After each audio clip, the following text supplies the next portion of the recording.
Hola Cata, ¿cómo estás? Hola Karen, muy bien, ¿y tú? Hola a todos, bienvenidos a este espacio que tenemos preparado para ustedes con tanto amor, con tanta alegría. Les contamos de qué es, Cata, ¿esto qué es? Bueno, yo estoy muy emocionada y cuando me emociono muchas veces ni hablo. Pero sí, ¿qué es esto, cierto? ¿Qué será? Esto es un espacio de encuentro, primero que todo.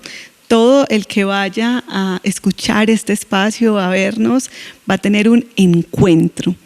Pero ese encuentro va a ser con él mismo, con Dios y con los demás, que son como las tres dimensiones sociales de la persona: el interior, el exterior, la familia.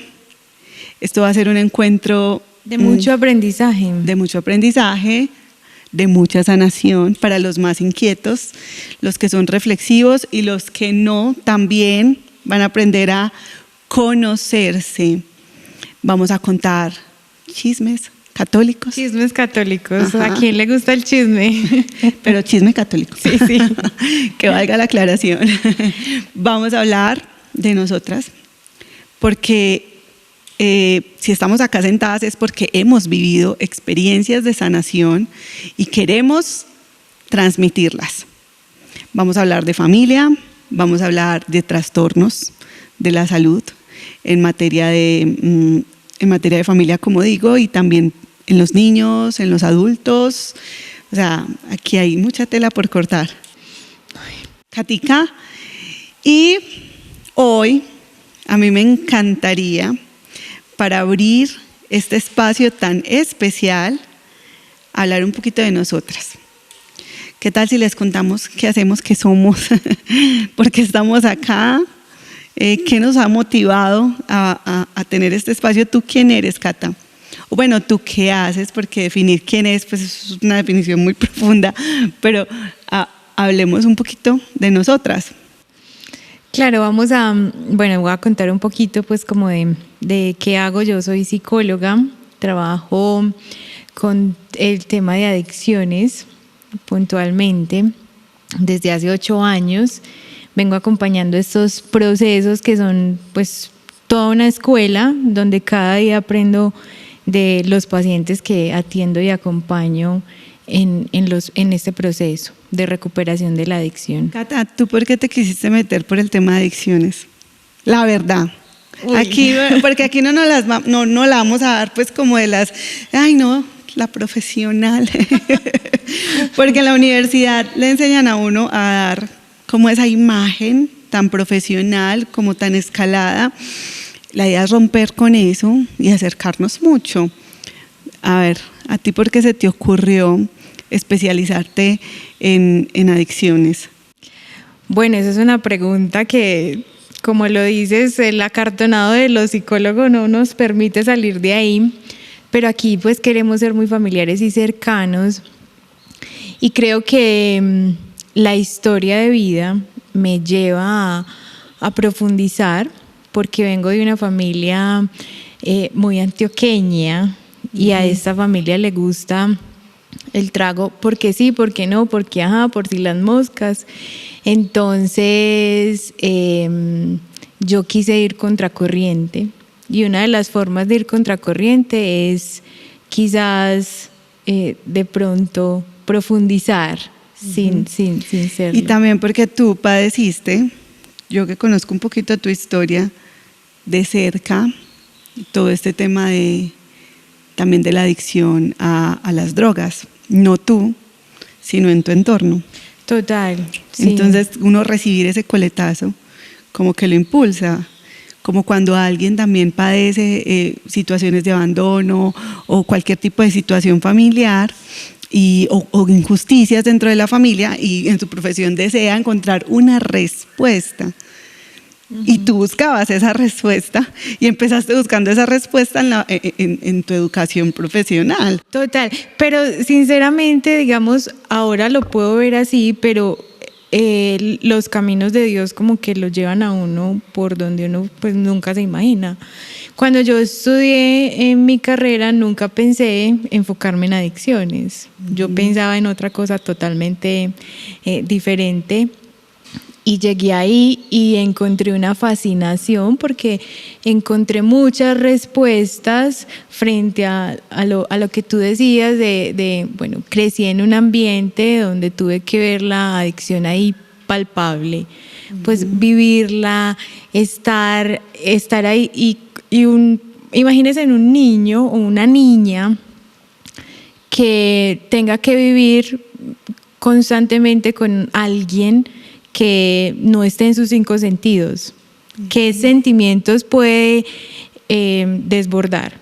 Entonces, de desprotección, de abandono, pues un montón de situaciones. Tremendo. Y encontrar ese camino de ayudar a estas personas con adicción, pues me ha ayudado a mí también. Y esto hace que uno entienda mucho las propias heridas, Cata, porque ¿quién de ustedes no se ha cuestionado por qué sufrí tanto? O sea, ¿por qué mi papá me abandonó? ¿Por qué me dolió tanto que mi mamá fuera así? ¿Por qué tantas cosas? ¿Por qué? Y poco para qué. Y cuando uno se enfrenta a esta situación de vida de cara a Dios, uno entiende muchas veces el para qué. Y es que una familia, por ejemplo, que supera una crisis matrimonial fuerte, muy posiblemente después son luz y se convierten en una respuesta para esa familia que está viviendo exactamente lo mismo. O sea, yo sé de qué te hablo. Tú puedes decir, cuando te sientas con esas familias que padecen el coletazo de las drogas o de cualquier tipo de adicción, es decir, yo sé de lo que tú estás sufriendo. Entonces el para qué de nuestras heridas es que nos pone en una posición de te entiendo y entiendo al otro. ¿Sí o no, Katica? Exactamente. Y aquí mientras tú hablabas yo pensaba algo y es ese pasado, eso que yo viví en el pasado, ¿será que influye en mi presente? Es una pregunta. Y es una pregunta que incluso cuando uno atiende personas trata de hacérsela, ¿cierto? Y muchos son, no, para nada, absolutamente, o sea, no. El pasado no se puede cambiar, sí, no se puede cambiar, pero afecta lo que estoy viendo en el presente. Y lo que soy hoy yo, y cómo hoy reacciono y las decisiones que tomo, todo eso lo vamos a ver aquí paso por paso en el progreso de los programas de aquí en adelante para que se sintonicen con nosotras. Pero sí tiene que ver y tiene que ver mucho. Y tú tienes una historia muy interesante. Sí, pero antes de esa historia, yo quisiera que contáramos un poquito por qué nos surgió, pues porque somos amigas, ¿cierto? Pero por qué nos surgió como lanzarnos a este proyecto y a hacernos cercanas hacia los que nos escuchan, hacia ti que de pronto necesitas hoy una voz de aliento, de que esto que hoy estás escuchando puede llegarte al corazón. Uh-huh. Bueno, en mi caso, les cuento un poquito sobre mí. Soy primero católica, esposa, en segundo lugar. En tercer lugar, soy madre de 4 hijos, 4 hermosos hijos. Y hago parte de una comunidad católica muy especial que me ha hecho crecer muchísimo. Pero en ese proceso de ser madre, de ser esposa, con todos los retos con los que me encontré, en el momento de ver también que en cierto punto estaba traumando a mis hijos porque estaba replicando cosas que había aprendido en mi pasado, me vi como impulsada y casi que obligada por el amor a estudiar, a formarme. A cambiar la historia. Para ¿cierto? Cambiar la historia. Entonces, ese proceso de cambio de historia empezó con el encuentro con mis heridas, que aquí muchas vamos a abrirlo. Esto es un eternamente, un podcast se llama Eternamente Abierto, a corazón abierto. A corazón abierto. A corazón abierto, porque vamos aquí a abrir el corazón con nuestras heridas.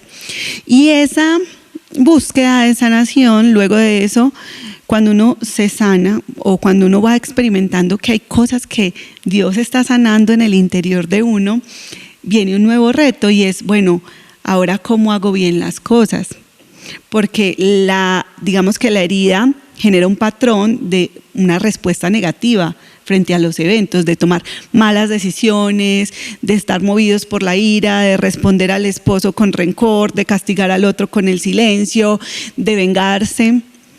Y Dios empieza a sanar y ya no hay esa respuesta, pero entonces a la hora de construir la virtud, a la hora de educar bien mejor los hijos, a la hora de darles lo mejor a la pareja, se empieza a quedar uno corto, ¿sí o no, Katica? Y ahí fue donde nació también mi profesión. Soy consultora familiar, máster en psicología infantil y adolescente. Trabajo con familias, trabajo con niños y digamos que esta pasión, ¿cierto?, nos unió. Tú desde el área clínica, yo desde la consultoría, desde también el amor a las familias, a ti también. Bueno, aquí surgió todo. Claro, y yo podría resumirlo de la siguiente manera, es como la pasión interior que desborda nuestro corazón por creer fielmente en que las cosas se pueden hacer diferentes. Ok, y ahí tumbamos ese mito de que a mí todavía me taladra en el interior, que escucho: árbol que nace torcido nunca se endereza. Nunca su rama endereza. Yo lo escuchaba de mis abuelas, lo escuchaba de muchas personas y realmente pensaba que era así. Y cuando uno mira en retrospectiva la historia de uno dice: sí se puede. Pero hablemos de nuestras historias, ¿cierto? Claro. Aquí vamos, esto es un cuentacuentos acá, vamos a contar muchas historias. ¿Con quién empezamos? Tú ya empezaste, Cata, entraste quedando. Entré quedando, bueno, sigo quedando. Bueno, Katica, yo quisiera que tú contaras un poquito para que las personas entendieran por qué uno reacciona, o las reacciones de uno, las actitudes de uno están en cierta forma supeditadas a las experiencias del pasado. Si tú me permites, si nos entramos a un terreno escabroso, ¿lo aceptas? Bueno, ¿aceptas el reto? Adelante. Tírela. Adelante. ¿Usted me dio permiso? Sí. Ya tenemos el permiso del más importante, ¿cierto? Tú me contaste una historia que suena muy graciosa, pero la persona que lo vive, obviamente no, de alguien que tú una vez recibiste en consulta y empieza a temblar. Y esa persona que tú recibiste en consulta, le temblaba un ojo, le temblaba el... ¡Ay, Dios! Yo quisiera que empezáramos por ahí, Cata, pero no vamos a desarrollar ese tema a profundidad, porque esto es un tema que vale la pena tratarlo en un espacio completo. Pero con eso entender, o sea, ¿por qué reaccionabas como reaccionabas? ¿Tú te escondías? Cuéntanos un poquito del tema. Bueno, cuando uno está estudiando psicología, bueno, cuando yo estudié psicología, los profesores decían que la clínica era uno de los campos donde tú tenías que primero cuidarte tú para poder cuidar a los demás, porque pues un ciego no puede guiar a otro ciego. Uh-huh. Entonces me tenía que cuidar yo como psicóloga. Y cuando inicié la práctica de acompañar a personas, yo siempre había dicho que bueno, hacer clínica, pero no sabía en qué me estaba metiendo. Ahora sé que es mi pasión, pero no sabía en qué me estaba metiendo. Sin embargo, una de las primeras personas que atendí, yo sentía como si me estuvieran presionando mi cuerpo. Cuando la veías. Cuando yo veía esta. O sea, tú experimentabas presión en tu cuerpo. Yo experimentaba mucha presión en mi cuerpo. Y experimentaba como si mi cuerpo se estuviera yendo hacia un lado. Hacia un lado, como que te ibas cayendo, así desmadejando. Hacia un lado. Pero lo curioso es que era a esta persona le temblaba un ojo y la boca. Y yo decía, y eso me producía a mí como que ganas de salir corriendo. Y yo decía, pero ¿qué está pasando? O sea, yo no lo entiendo, no sé qué sucede. Y resulta que yo tenía acompañamiento por un profesor que llevaba pues ya muchos años acompañando procesos de práctica. Entonces yo le pregunté al profesor y me dijo, es normal algo que se llama en psicología contratransferencia, que el otro te muestra algo que tú necesitas sanar. Y yo decía como que ¿qué necesito sanar? Y entonces decidí ir donde el psicólogo. Nunca había ido donde el psicólogo y decidí empezar un proceso de acompañamiento. Y resulta que empiezo un acompañamiento y me pasa exactamente lo mismo que me sucedió cuando estaba atendiendo esta paciente. Te empezaste a ir para un lado. Yo sentía como un zumbido en el oído y sentía que mi cuerpo se desvanecía hacia un lado. Yo no entendía por qué. Solamente fui una vez a donde esa psicóloga y no volví porque yo decía como que no encuentro como una respuesta de qué me está pasando. Y luego de eso, pues busqué otro psicólogo, pues porque a veces es necesario. Y yendo donde este psicólogo me hace una pregunta. Y esta pregunta es como, o sea, ¿qué evoca ella en ti? Yo me quedé como, se parece a alguien, pero no más. Como su forma, su contextura, su cabello, se parece a alguien. Y luego me hace otra pregunta. Y me dice, ¿y ese alguien qué representa en tu vida? ¿Qué representa en tu vida? Yo no sabía si decir tristeza, alegría, rabia, enojo, desolación. No sabía. No sabía qué responder. Pero sí tenía clara una imagen frente a algo que había hecho esta chica conmigo cuando yo tenía 5 años. Bendito Dios. Y esto nunca lo he contado. Creo que para es la gloria vez. de Dios, Katica. Pero para la gloria de Dios. Creo que hoy va a ser la primera vez que lo mencione frente a muchas personas y que creo que es una voz que se necesita levantar. Sí. Esto está súper oculto, son realidades tremendas, pero muy ocultas, porque se siente vergüenza, ¿cierto, Cata? Sí, mucha. Entonces lo hablamos. Claro. ¿Estás preparada? Se siente vergüenza, pero siento como unas ganas como de llorar.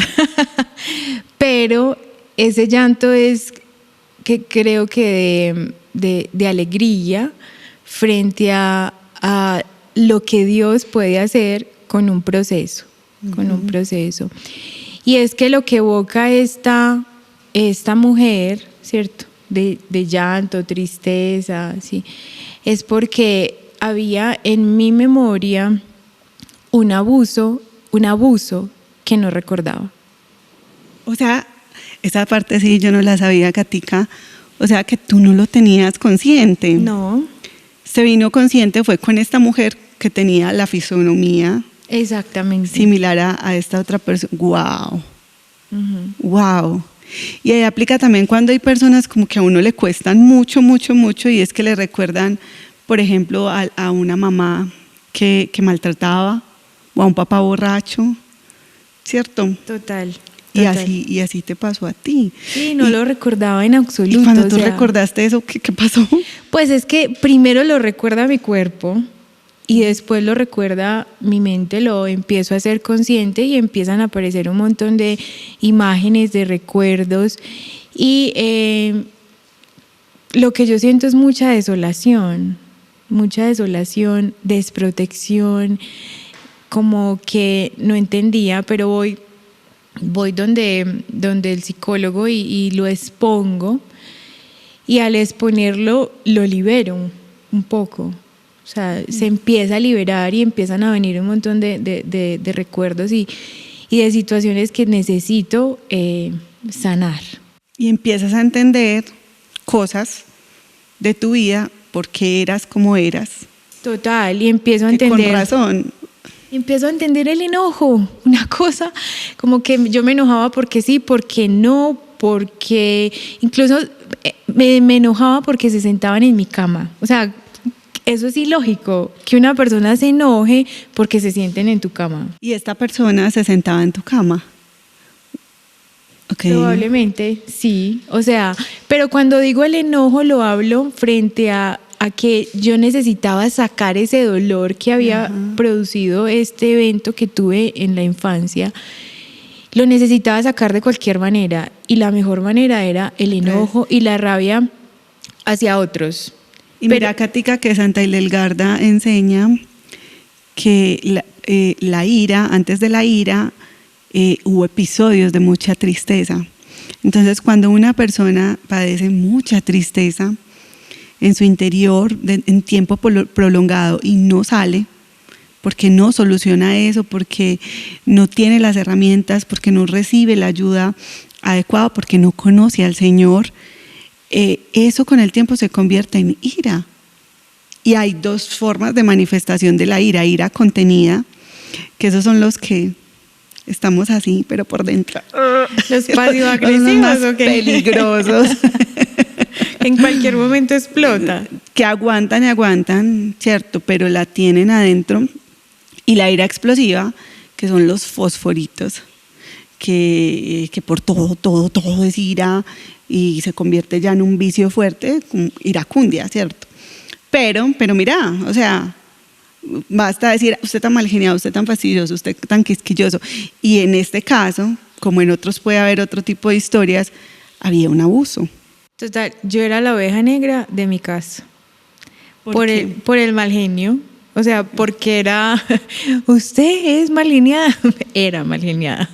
O sea, tenía una tristeza, yo creo que era una depresión que no sabía que tenía una depresión. Era una cosa que no me permitía sacar mi esencia, no me permitía absolutamente ser yo. O sea, no me permitía nada. Y me desquitaba con mis hermanos, especialmente con el hermano menor. Ay, pobrecito mi hermano.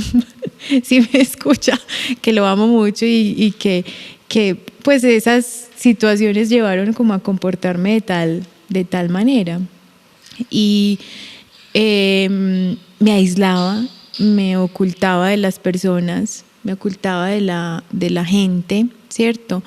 Y no me encontraba, era huyendo a una realidad. Yo noto, Katica, un patrón en las personas con abuso, pero confírmame tú que eres la especialista en el tema. Voy a, si me permites, generar expectativa. Tú estás escribiendo un libro sobre abuso. Cuando esté listo, aquí lo vamos a tener en primicia. Y un patrón que yo noto en las personas que han padecido abuso, entre muchas cosas que se desarrollan, es un desprecio a sí mismos exacerbado, que a veces se manifiesta en la incapacidad, por ejemplo, de conciliar su cuerpo, su apariencia, y de cuidarse. Porque el cuidarse, el verse bonitos, esto puede que no le pase a todo el mundo, pero le pasa a muchos, representaría que otra vez vuelva y me mire el abusador. ¿Es así, Katica? Es como si tu cuerpo se dividiera y fuese el culpable de todo lo que viviste. Entonces, es una enemistad que se crea con el cuerpo. Y esa enemistad lleva a que te desprendas. Y es imposible vivir con un cuerpo desprendido.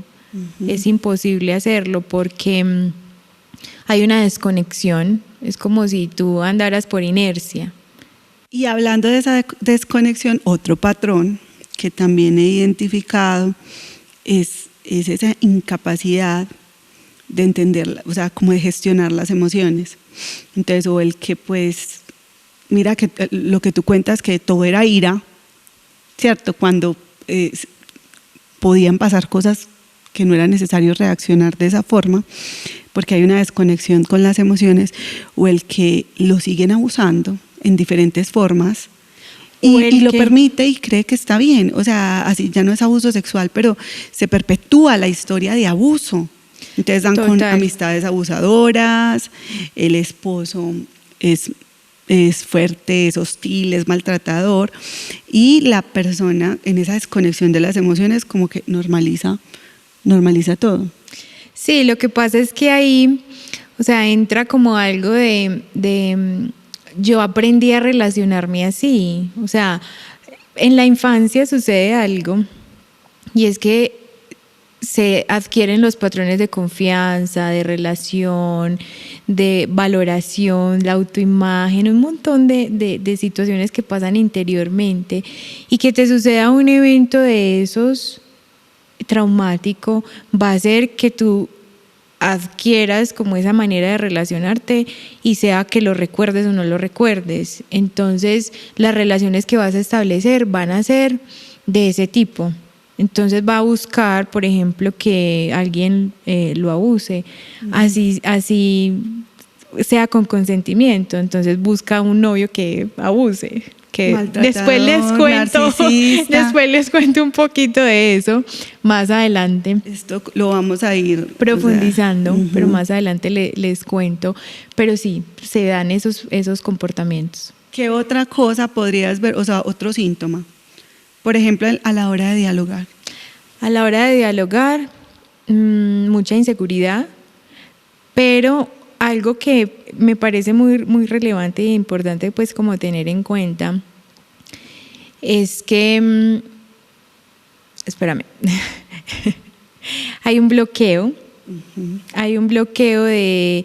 de pues principalmente del cuerpo, pero como está desconectado, es como si no pudiese avanzar, como si no se pudiese avanzar, y absolutamente nada como que fluye.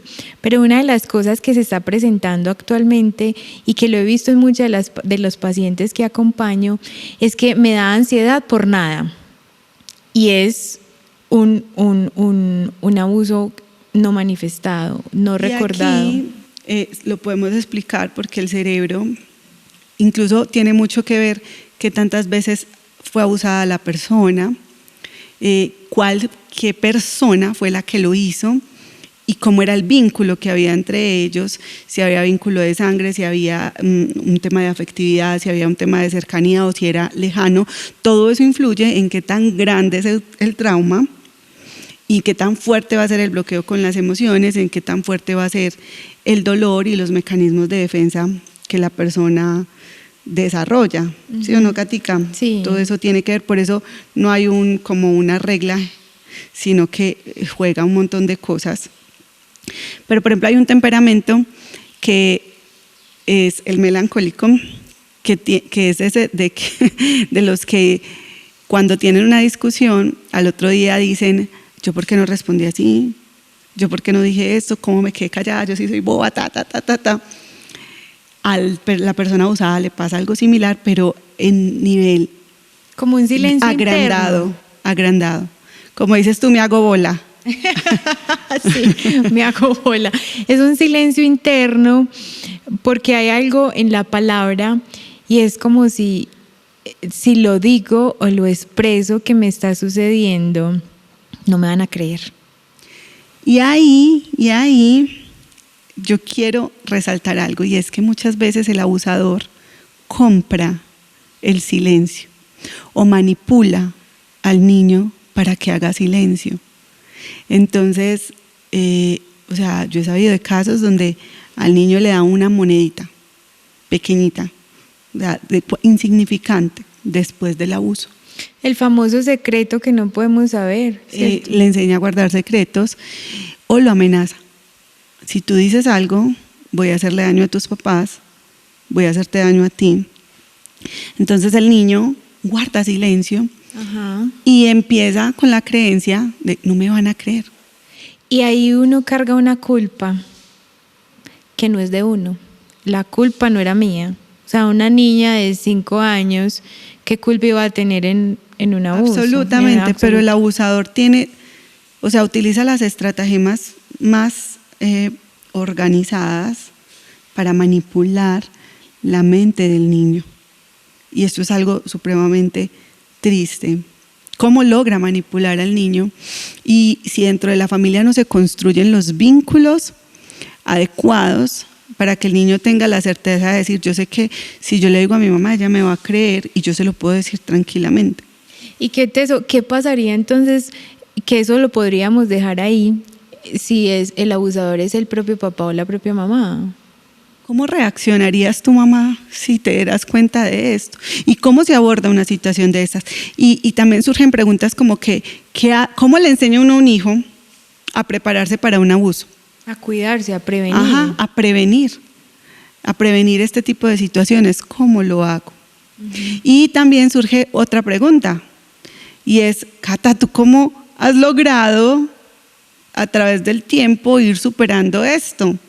Porque esto no es un trabajo de la noche a la mañana y seguramente todavía hay cosas que te confrontan. No somos producto terminado, pero seguramente las personas que están acá hoy escuchándonos dicen, yo lo viví, ¿tú qué hiciste? Yo necesito hacer algo. ¿Qué hiciste? Y aquí podríamos dejar. Sí, esto se los vamos a contar en nuestro próximo episodio. Sí, en nuestro próximo episodio. Bueno, hasta aquí nuestro podcast Eternamente. ¿Por qué eternamente, Cata? Porque somos seres humanos buscando la eternidad. Ajá, porque somos mente, somos emoción, somos cuerpo, somos alma, somos eternos. Somos eternos, sí. Dios las bendiga, Dios los bendiga. Chao. Chaito.